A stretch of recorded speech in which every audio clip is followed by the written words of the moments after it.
여러분, 예수님에게는 12명의 제자가 있었습니다. 그 중에 사랑의 사도라고 알려진 요한이 있었는데요. 요한이 이렇게 말을 했습니다. 사랑하는 자들아, 우리가 서로 사랑하자. 요한이 사람을 만날 때마다 우리 서로 사랑하자라고 말하는 데는 이유가 있었습니다. 하나님이 사람을 창조하실 때 당신의 형상으로 인간을 창조하셨는데 그 형상의 핵심이 사랑인 거예요.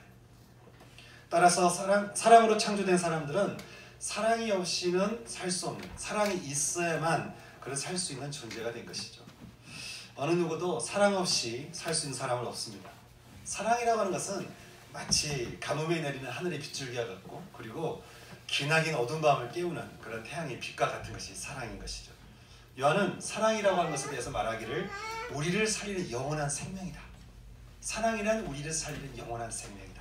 그렇게 이야기를 합니다. 사람이 가장 아름다운 순간이 있습니다. 서로 사랑할 때입니다. 제가 결혼식 주례를 이렇게 하다 보면요, 거기 서 있는 두 사람의 모습이 얼마나 아름다운지 모릅니다. 이것은 참 주례한 사람만이 누리는 특권인 것 같습니다. 아마 여기 계신 분들 중에서도 물론 기억이 잘 안 나시겠지만 분명 여러분의 과거 또한 그랬을 겁니다. 굉장히 아름다운 순간이었을 겁니다. 세상에서 서로 사랑하는 모습만큼 참 아름다운 건 없습니다. 여러분 얼마나 서로를 사랑하십니까? 사랑이 얼마나 위대한지 바울이라는 분은 사랑에 대해서 고린도 교회에 보낸 편지에서 이렇게 이야기합니다. 사랑이라고 하는 것은 상대방을 오랫동안 기다려주는 것입니다. 오래 참고라고 되어 있는데 이것은 기다리다 의미죠. 오랫동안 기다려주는 것입니다. 또 사랑은 친절하며 경쟁하지 않고 자랑하지 않고 군림하지 않고 무례의대하지 않고 자기 유익을 따라 상대를 이용하지 않고 분노를 쏟아내지 않고 악한 것을 생각하지 않는다. 이것이 사랑이다. 한마디로 사랑은 모든 것을 믿으며 모든 것을 참으며 모든 것을 바라하며 모든 것을 견디게 하는데 이것이 바로 사랑이라고 하는 것이죠. 여러분, 사랑이 얼마나 위대합니까? 우리가 정말 서로 사랑할 수 있다면 넘어서지 못할 관계는 없을 것 같습니다. 우리가 정말 서로 사랑할 수 있다면 풀지 못할 관계가 없는 것이죠. 아마 전쟁이란 단어조차 존재하지 않았을 것입니다. 그런데 안타깝게도 우리의 사랑은 너무나 빈약하고 너무나 한계가 있어서 분명 사랑이 없이는 살 수 없는 우리들인데도 불구하고 사랑하기보다는 우리가 미워하고 용서하기보다는 판단하며 분열하고 믿어주기보다는 의심하고 희망을 갖기보다는 절망하고 빛보다는 어둠에 익숙하고 기쁨보다는 관계가 깨지는 상실을 우리는 자주 경험합니다. 우리는 사랑에 대해서 너무 서툴고 우리는 사랑에 대해서 너무 어설프고 때로는 사랑을 포기하기까지 합니다. 아까 우리 금방 불렀던 노래 중에서도 사랑은 어렵다고 그러는데 맞죠? 우리가 어렵다고 사랑 안 하는 거 아닙니다. 사랑 다 하고 싶어요. 근데 어려워요. 서툴러요. 힘들어요. 뭐가 문제일까요? 두 가지 이유 때문입니다. 첫째는 사랑이 나오는 그 근원지를 우리가 잃어버렸기 때문입니다. 둘째는 사랑의 근원지가 아닌 곳에서 사랑을 찾기 때문입니다. 언젠가 살아온 인생 자체가 아픔이었던 한 청년을 제가 만난 적이 있습니다. 모습은 마동석과 같은 사람이었습니다. 아주 이렇게 거대한 사람이죠. 근데 온몸에 문신이 있는 거예요. 그러니 굉장히 거칠고 이러니까 사람들이 쉽게 다가가지 못하는 거죠. 그런데 이 사람 안에 그 잃어버렸던 사랑이 회복되고 나니까 사람이 변하기 시작했습니다. 거칠었던 모습은 어디론가 사라지고요. 일단 눈꼬리가 내려가요. 눈꼬리가 올라가서 항상 화난 듯한 얼굴이었는데 눈꼬리가 내려가고 행복한 웃음을 짓는 거예요. 처음엔 너무 그런 사람이 갑자기 눈꼬리가 내려가고 이렇게 너무 자꾸 웃고 다니고 그러니까 되게 무섭기도 하고 이제 어색한 거죠. 그런데 이 사람이 이제 다른 사람을 볼 때마다 당신이 어쩌면 그렇게 아름다울 수 있냐고 사람 만날 때마다 그런 얘기를 하는 것이죠. 근데 그것이 정말 진심 어린 말이라고 한 것을 아는 그 순간 이 사람이 진짜 변했다는 것을 우리가 알게 되었습니다. 이 청년의 변화는 어떻게 일어날 것일까요? 그것은 그런 사랑의 근원지를 찾았기 때문이고, 둘째, 사랑의 근원지가 아닌 곳에서 사랑을 찾는 일을 멈췄기 때문입니다. 오늘 성경에서 요한은 말합니다. 사랑은 하나님께 속한 것이다. 사랑하는 자마다 하나님으로부터 나서 하나님을 알고 사랑하지 아니한 자는 하나님을 알지 못하나니 이는 하나님은 사랑이십니다. 그렇게 얘기를 합니다. 우리가 하나님을 모르면 사랑을 모르는 것이, 사랑은 하나님께로부터 나온 것이요 그 사랑으로 창조된 게 우리요 우리를 창조하신 하나님이 곧 사랑이시다라고 하는 것이죠. 어떤 분은 예수를 믿으면 나를 마치 잃어버린 것 같은 그런 생각을 하신 분이 있습니다. 그래서 말하길 교회를 다녀도 너무 많이 다니지 마라, 교회 다녀도 너무 빠지지 마라, 그런 얘기를 하는 것이죠. 그런데요, 사람들이, 심지어는 교회를 다니는 사람들조차도 모르는 게 한 가지 있습니다. 그것은 사람이 예수를 믿을 때 가장 인간다운 모습을 하게 된다는 것입니다. 바로 사랑 때문입니다. 오늘 성경에서 요한은 말합니다. 하나님의 사랑이 우리에게 이렇게 나타났는데 하나님이 자기의 독생자를 세상에 보내심으로 말미암아 우리를 살리셨다는 거예요.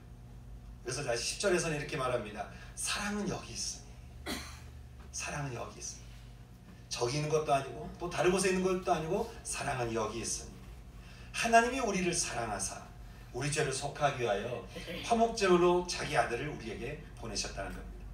이 말씀은 우리에게 두 가지를 이야기해 주고 있습니다. 첫째는 인간에게는 사랑을 잃어버리게 만드는 한 가지 이유가 있는데 그것은 바로 죄라고 하는 것입니다. 교회에서 자주 이야기하는 단어 중에 죄라는 단어가 있습니다. 이것은 마치 병원에서 병균을 자주 이야기하는 것과 똑같습니다. 병원에서 병균을 말하는 그 목적이 그 사람을 정죄하지 않는 데 있는 것 같이 교회에서 죄를 말하는 것은 그 사람을 치유 가운데로 인도하는 데 그 목적인 것입니다. 그래서 자꾸 죄를 이야기하는 것이죠. 마귀가 인간에게 그 죄를 심었을 때 했던 방법이 한 가지 있습니다. 그것은 바로 선과 악을 알게 하는 나무의 열매를 먹게 한 거죠. 그 전까지 아담이 하와를 봤을 때는요, 하와는 그 자체로 아무런 평가 없이 아름다웠습니다. 그냥 평가라는 게 없었어요. 사람을 볼 때 그냥 그 자체로 아름다운 거예요. 그런데 선과 악을 알게 하는 나무의 열매를 먹은 뒤부터는 다른 사람을 볼 때 선과 악으로 구별하는, 평가하는 악한 본능을 가지게 된 것이죠. 이제 그때부터는 평가하는 거예요. 그때부터는 내가 분별하는 것이죠. 그리고는 사랑을 잃어버렸습니다. 꼭 사랑이 있어야 될까? 꼭 사랑을 해야 되나? 사랑 없이도 살 수 있는 거 아닌가? 우리는 그렇게 말할지 모르겠습니다. 내 성경은 말합니다. 사랑하지 않는 자는 죽은 자, 사랑하지 않는 자는 사망한 자다. 여러분, 모든 인간의 육신은 죽지만 모든 인간의 영혼이 다 죽는 건 아닙니다. 어떤 이는 육신도 죽고 영혼이 영원히 죽습니다.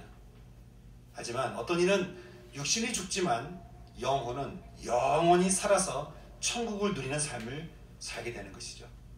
바로 사랑 때문입니다. 그런데 이 사랑을 잃어버린 죄는 우리로 하여금 죽음 가운데로 인도하는 것이죠. 두 번째로 하나님이 우리를 사랑하사 우리 죄를 속하기 위하여 화목제물로 자기 아들을 보내셨다고 하는 이 말은 우리의 잃어버린 사랑을 회복하는 데는 예수님이 있어야 된다고 하는 것입니다. 예수님은 사랑 없이 죽음으로 가는 우리의 그 죄된 죽음을 대신 책임지시고 십자가에서 직접 죽으셨습니다. 여러분, 세상에요, 어떤 신도 인간의 죄를 책임지려고 죽었다는 신이 없습니다. 인간을 이용하는 신은 있어도 인간의 죄를 대신 책임져서 자기가 직접 죽은 신은 없습니다. 왜냐하면 죽으면 살아날 수 없기 때문입니다.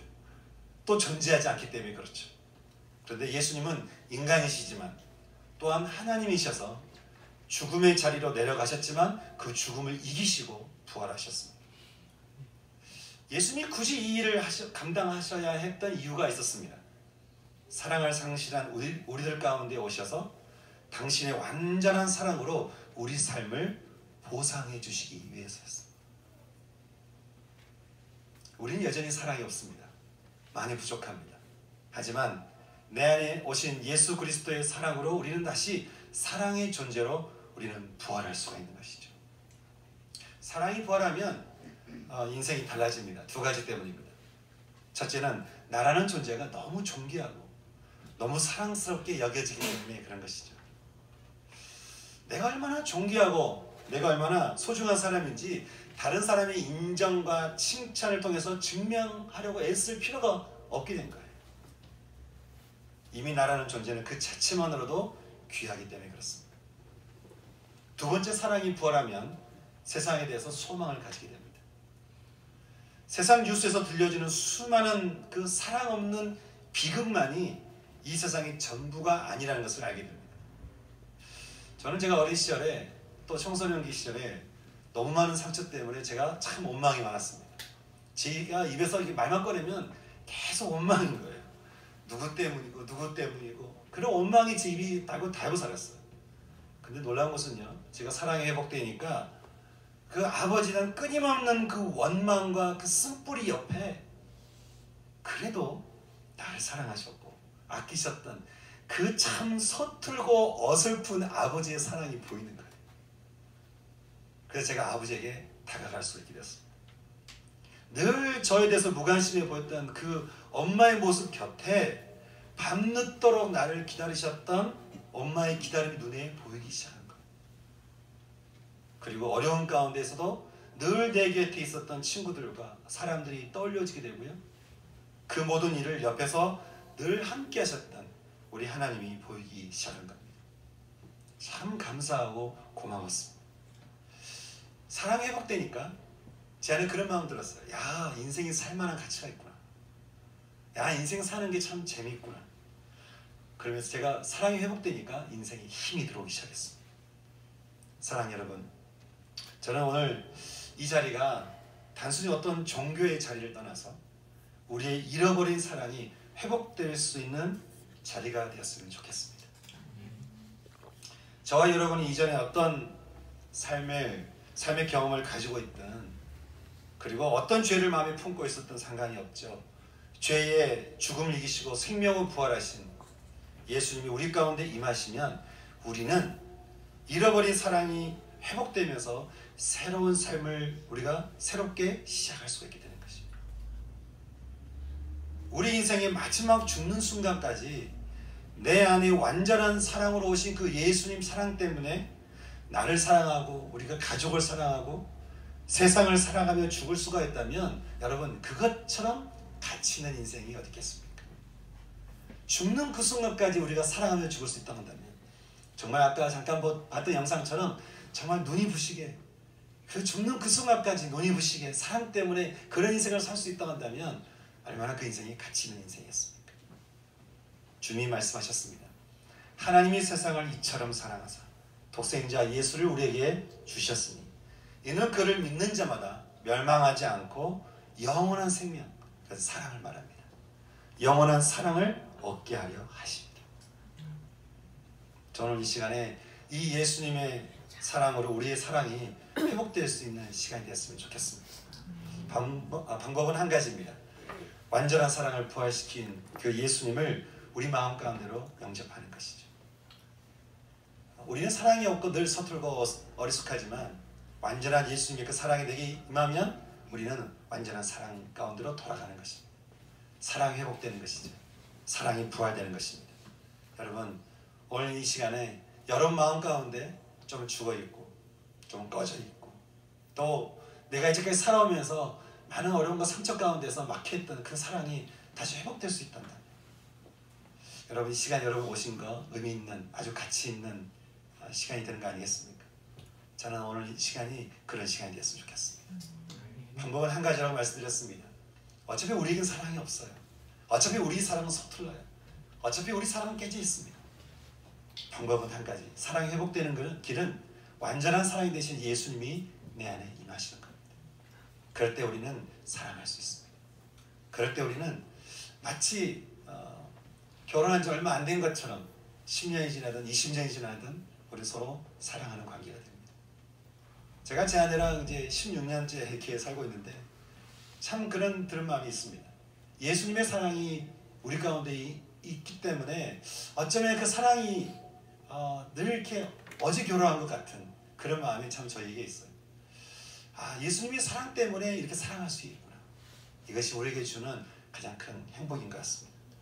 여러분, 전 여러분 안에 사랑이 듬뿍 있기를 소망합니다.